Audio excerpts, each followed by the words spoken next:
A história da guerra tem sido uma de batalhas centradas em ou ao redor de grandes cidades ou áreas populacionais, originando-se dos dias em que as tribos se formaram para a proteção coletiva, depois desenvolveram sistemas políticos e econômicos complexos focados nos maiores assentamentos, que por sua vez se tornaram as capitais das nações.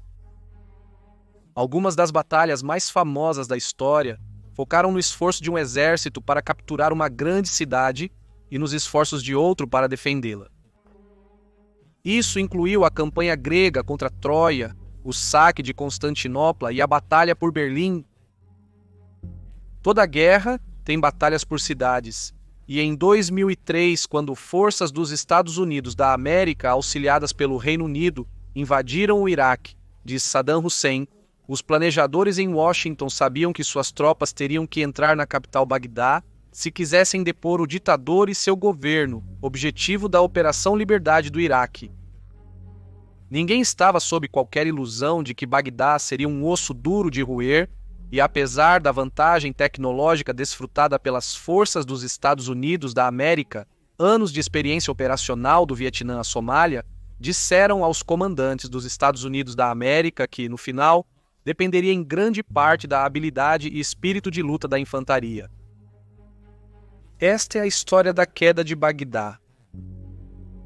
Bem-vindo às Guerras do Mundo. Em 1991, após Saddam Hussein invadir o Kuwait, ameaçando as reservas mundiais de petróleo e abalando a economia global, os Estados Unidos da América lideraram uma força militar multinacional sem precedentes para expulsar o exército de Saddam do pequeno e rico país petroleiro.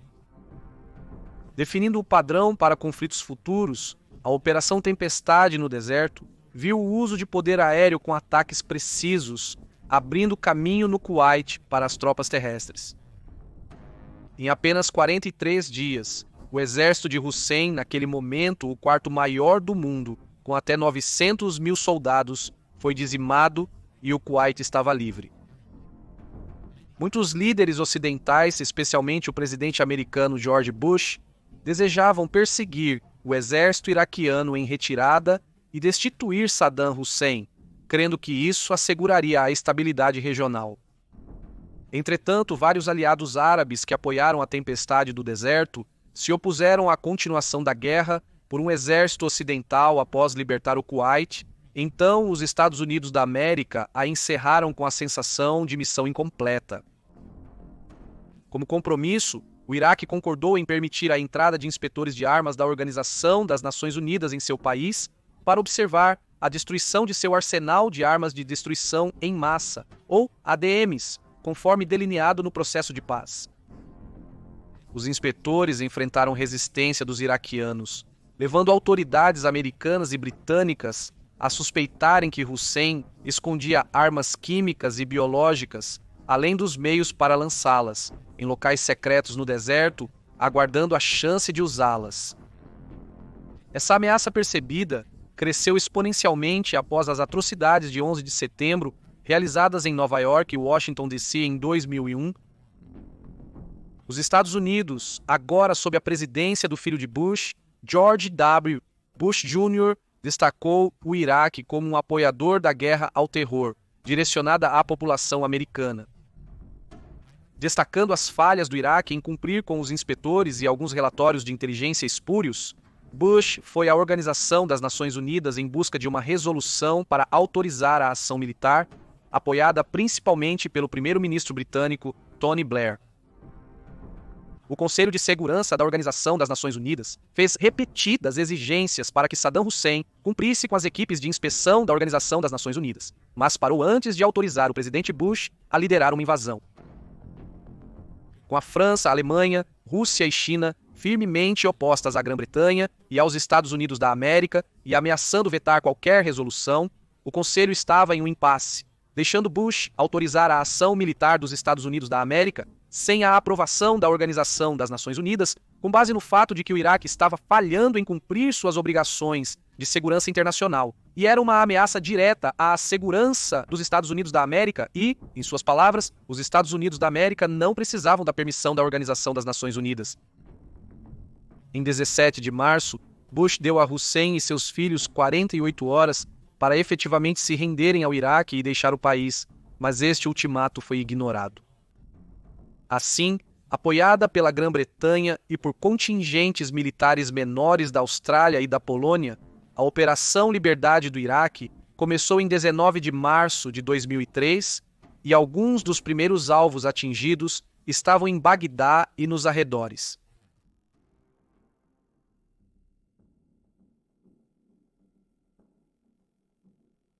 A liberdade iraquiana foi planejada como uma campanha curta para limitar as baixas da coalizão e moderar a opinião internacional contrária, já que a invasão era vista como ilegítima por muitos, sem resolução da Organização das Nações Unidas apoiando a operação. Debilitado pela guerra de 1991 e por mais de uma década de sanções, o exército iraquiano apenas atrasou a força invasora, mas após 2 semanas, as tropas da coalizão avançavam rapidamente nos arredores da capital. Bagdá era a cabeça proverbial do Iraque de Hussein, e portanto cortá-la, por assim dizer, era visto como o caminho para matar o corpo e alcançar a vitória. Todos os principais escritórios do governo do país estavam localizados em um distrito administrativo, assim como o Palácio de Hussein, em grande parte isolado do resto da cidade pelo rio Tigre que atravessava a metrópole árabe. Um dos primeiros ataques visava matar Hussein, quando a inteligência sugeriu que ele estaria em um bunker na cidade se reunindo com seus líderes. Se bem-sucedido, esperava-se que isso acelerasse a queda do regime de Saddam, mas ele sobreviveu ao ataque. Unidades regulares do exército iraquiano que sobreviveram aos ataques aéreos da coalizão e até 4 divisões da Guarda Republicana guardavam a cidade.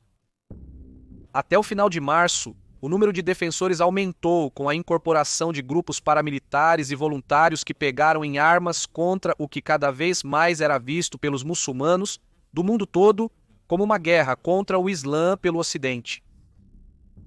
Naquele momento, Saddam Hussein temia mais um golpe do que as forças invasoras lideradas pelos Estados Unidos da América.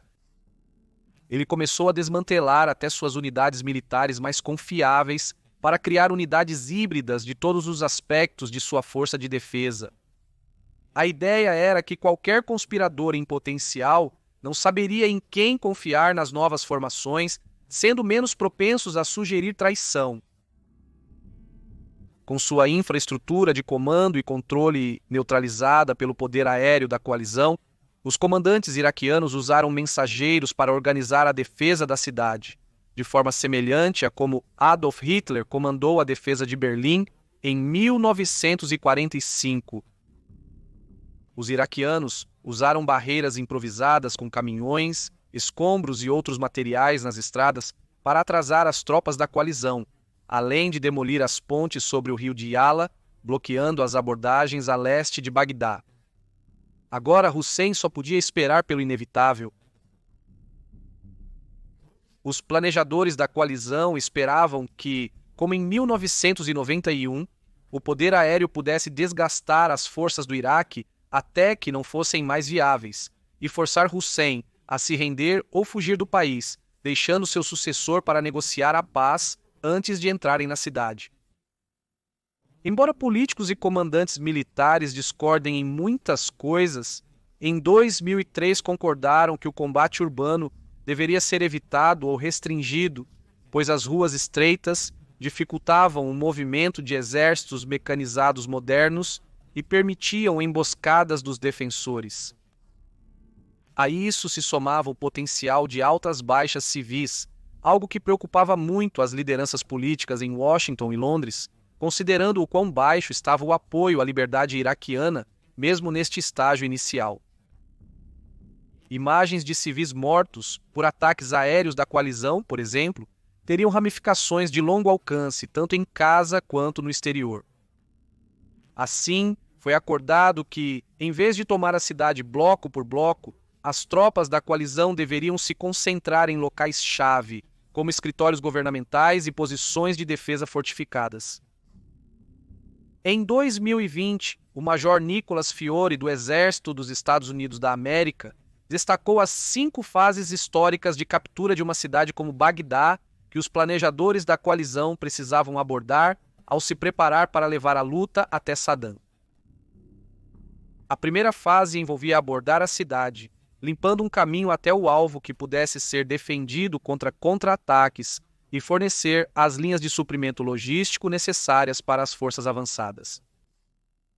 A segunda fase focava em isolar a cidade do resto do país inimigo, impedindo que figuras de alto perfil, como membros do governo, escapassem por uma brecha nas linhas dos Estados Unidos da América e impedindo que suprimentos e reforços chegassem aos defensores. A terceira fase envolvia o assalto inicial à cidade, rompendo as defesas externas e estabelecendo pontos seguros dentro dos limites urbanos para servir de base para ataques subsequentes. A quarta fase focava em capturar objetivos-chave vantajosos para o atacante, prejudicando significativamente a capacidade de resistência do defensor. Isso inclui pontes, rodovias e infraestruturas aéreas ou ferroviárias. E, finalmente, a quinta fase vê os atacantes eliminarem os últimos bastiões de resistência, impondo algum tipo de controle sobre a população restante e para consolidar o papel da cidade no conflito em andamento como uma ferramenta das forças de ocupação. A seguir, analisaremos como as tropas americanas adotaram essa estratégia e seu êxito.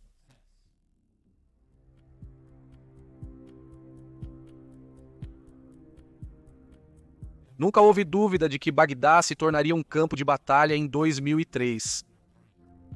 As forças americanas e da coalizão derrotaram os oponentes iraquianos no campo de batalha, abrindo caminho em direção à cidade iraquiana. Na preparação para a batalha, a aviação da coalizão realizou ataques precisos na cidade e seus arredores. Muitos dos alvos estavam ligados a sites de defesa aérea ou direcionados à infraestrutura da Guarda Republicana. Apesar dos esforços para evitar baixas civis, os ataques impactaram psicologicamente a população, que via o céu noturno brilhar em laranja e o chão tremer com as detonações. Combinados com uma campanha de panfletos, visavam fazer os defensores da cidade sentirem que a situação era desesperadora. As imagens dos ataques foram transmitidas mundialmente por equipes de notícias na cidade, mas isso teve resultados ambíguos para os governos Bush em Washington e Blair em Londres. Viu as filmagens como angustiantes e alimentou o sentimento anti-guerra que já havia se estabelecido em ambos os países. Além disso, foi durante um desses ataques aéreos em 22 de março que um tornado da Força Aérea Real foi erroneamente abatido por uma bateria de mísseis Superfície-Ar Patriot dos Estados Unidos da América, matando o tenente de voo da tripulação aérea Kevin Maine e o tenente de voo Dave Williams. Na batalha por Bagdá, os Estados Unidos da América também perderiam 3 aeronaves. As principais forças encarregadas de tomar a cidade foram a 3ª Divisão de Infantaria do Exército dos Estados Unidos da América e a 1ª Divisão de Fuzileiros Navais. Os comandantes dos Estados Unidos da América queriam evitar que as ruas se tornassem um banho de sangue entre suas tropas e os defensores da cidade, como no incidente Black Hawk Down, em Mogadíscio, Somália, mais de 10 anos antes. No entanto, eles também foram limitados pela necessidade política de manter as baixas civis no mínimo. Como resultado, o uso de fogo pesado, como artilharia e apoio aéreo próximo, seria mantido no mínimo se usado de todo.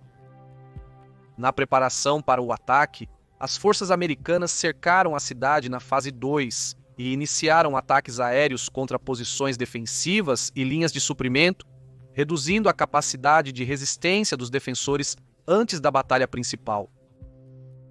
As forças americanas atacariam em 3 frentes, dividindo e enfraquecendo ainda mais o poder coletivo das tropas iraquianas. Finalmente, em 3 de abril, a batalha começou.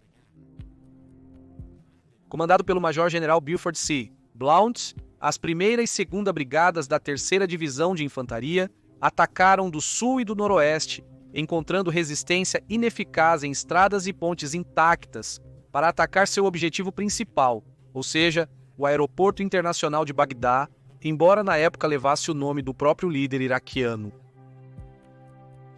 O ataque foi de um F-15 e Strike Eagle, cuja tripulação tragicamente confundiu uma formação americana por uma iraquiana e os bombardeou, matando o sargento de primeira classe Randy Rain, o sargento Todd Robbins e o especialista Donald Oakes, além de ferir outros 5. O aeroporto não foi tomado facilmente devido à forte proteção dos iraquianos na cidade, mas no final do dia estava nas mãos dos Estados Unidos da América. Mas isso não foi o fim da luta. Durante a noite, tanques iraquianos T-72, apoiados por equipes de morteiros e atiradores, contra-atacaram a posição da primeira brigada. Pelo menos um veículo de combate de infantaria Bradley foi atingido por um projétil de 125 milímetros de um T-72. Durante a luta, o sargento de primeira classe Paul Ray Smith foi morto em combate em uma ação que resultou na concessão póstuma da primeira medalha de honra da divisão desde a Segunda Guerra Mundial. Na manhã seguinte, unidades blindadas dos fuzileiros navais dos Estados Unidos da América do 2º Batalhão de Tanques do Corpo se envolveram com membros da divisão Al-Nida da Guarda Republicana, apoiados por combatentes estrangeiros ao redor de Tua Bay. A batalha com essas tropas de elite foi tão dura quanto esperavam, mas no final do dia, eles haviam sido tornados ineficazes em combate, embora não antes de terem conseguido destruir 3 tanques M1 Abrams.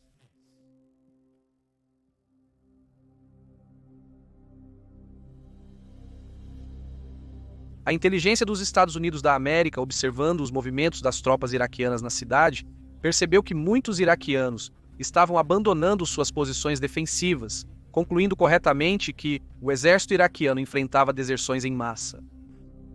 Portanto, no dia 5 de abril, a 2ª Brigada da 3ª Infantaria realizou uma incursão destinada a permitir que eles se unissem às tropas ocupando o aeroporto e, adicionalmente, para testar a eficácia das defesas iraquianas restantes.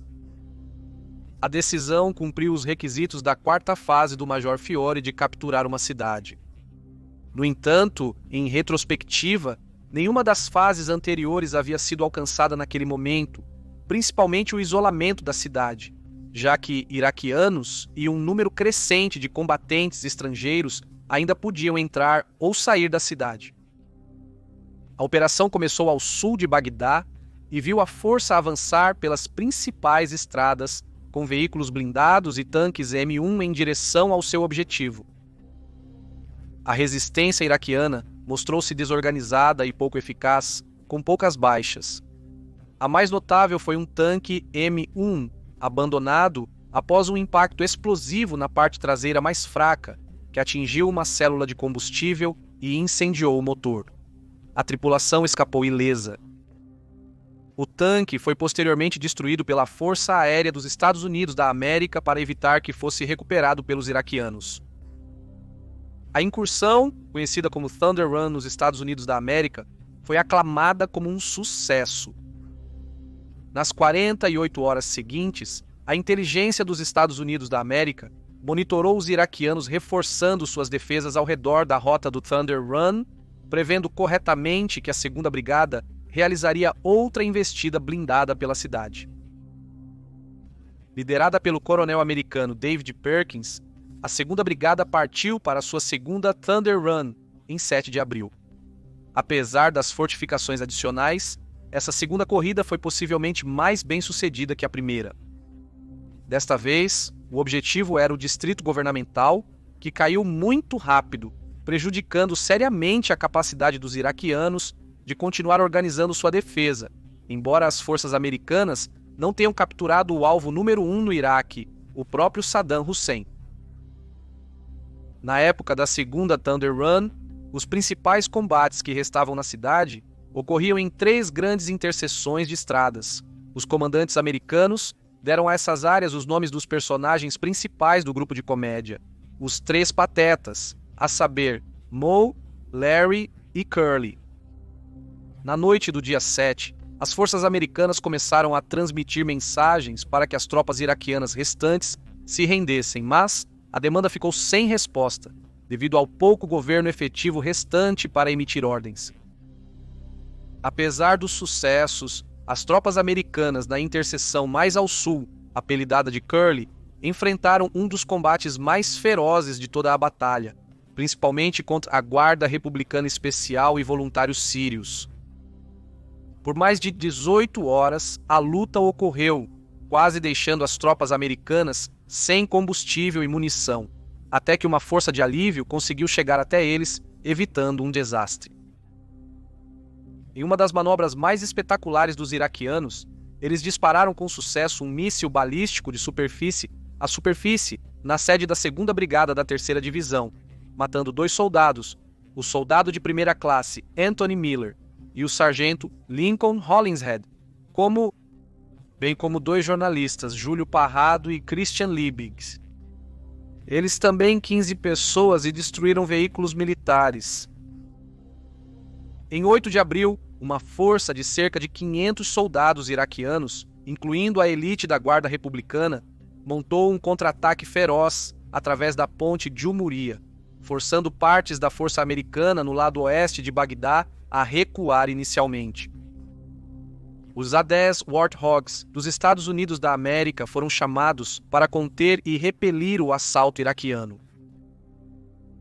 Antes do envolvimento dos Estados Unidos da América no Afeganistão e Iraque, havia um esforço para aposentar o Warthog, mas agora ele se tornou valioso como ouro, fornecendo apoio aéreo próximo.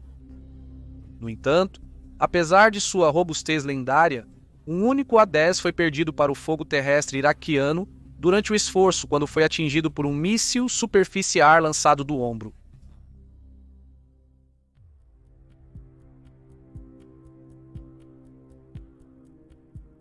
Na manhã de 9 de abril, Saddam Hussein, junto com alguns de seus amigos de confiança restantes, pegou o máximo que pôde do Tesouro Nacional e fugiu da cidade, desviando das forças americanas enquanto continuavam suas ações de limpeza.